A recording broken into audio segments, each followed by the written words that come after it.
In real estate, location is always key. So tell us about where you invest and why. Darvin, why don't you go first on this? Yeah, I mean, with Pinnacle Lifestyles, we're focused on two different regions. One is along Highway Number One as you get into the Rocky Mountains, and then you go to the North Okanagan. So it's good access. They're spending billions of dollars expanding the highway, and so there's always going to be demand. But our biggest amenity in RV parks and in cabin resorts is really the outdoors.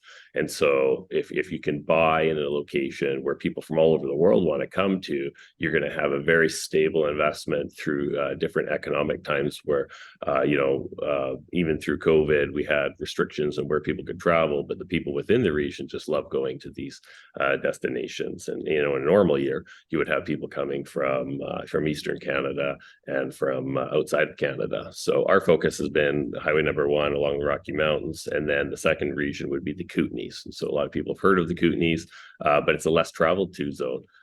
Just because it's so far west and in southern interior BC, where it's got really great weather year round, and it's the largest inland rainforest in North America, and so it's very plush and green and tons of wildlife. So it's just one of those very special places that's in our own backyard.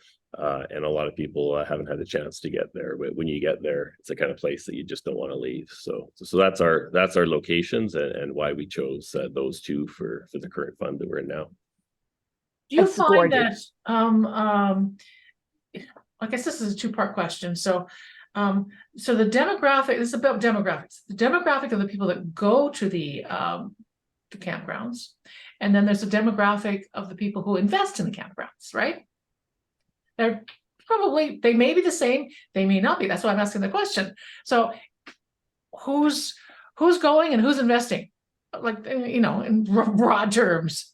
Yeah, it's a good question. I think there's a big rise in demand of who's going camping. As far as millennials and the younger generations, they're camping more and more. And as people are getting older, they're camping in their RVs or more luxury or motorhomes or going to the cottages. They want something a little bit bigger and a little bit more comfortable.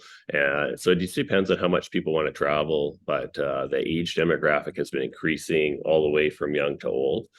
So really, I mean, I'd say almost everybody is camping. It's a majority of Canadians that either have been camping this year or want to camp this year. And for investing, our fund is limited to accredited investors. So on average, we would see somebody that's probably 40 plus, because they have to have $1 million investable assets or $200,000 in income. So it's a little bit of the older crowd that's going into the investment side, because they have to be a little bit more established. But a little deeper on the investors, I think that anybody who's looking, again, I don't want to sound like a broken record, but that are looking for out of the box type of investments and looking for huge upsides. Because Darvin, you're buying these campgrounds that are a little bit run down, owned by mom and pops. If you could sort of go into that angle and talk about the upside from there.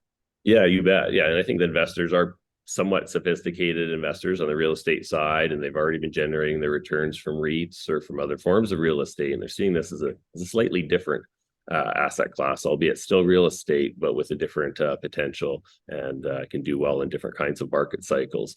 But we're looking for campgrounds, like Steve said, that we have a chance to improve on. So just like if you're buying an apartment building that's in a great location and just needs some love, and you can take the rents from where they are to a different level. So outdoor amenities is what we're looking for. We don't really have to do a ton because we're buying in the right location, but we are taking them and upgrading the services. So maybe upgrading the power, the water, the septic, the roads. We do add amenities too. So sometimes it's a swimming pool, or it's a man-made lake, we put barrel saunas in, and we try to have that feel that you're in a nicer resort. And so all of our locations have the cedar barrel saunas, and we have kayak rentals or boat rentals or bike rentals, and we just add those things that people want to do when they get to your resort, depending on where the resort is and what the amenities are. We make it easy for them to go out and get active and choose their activities.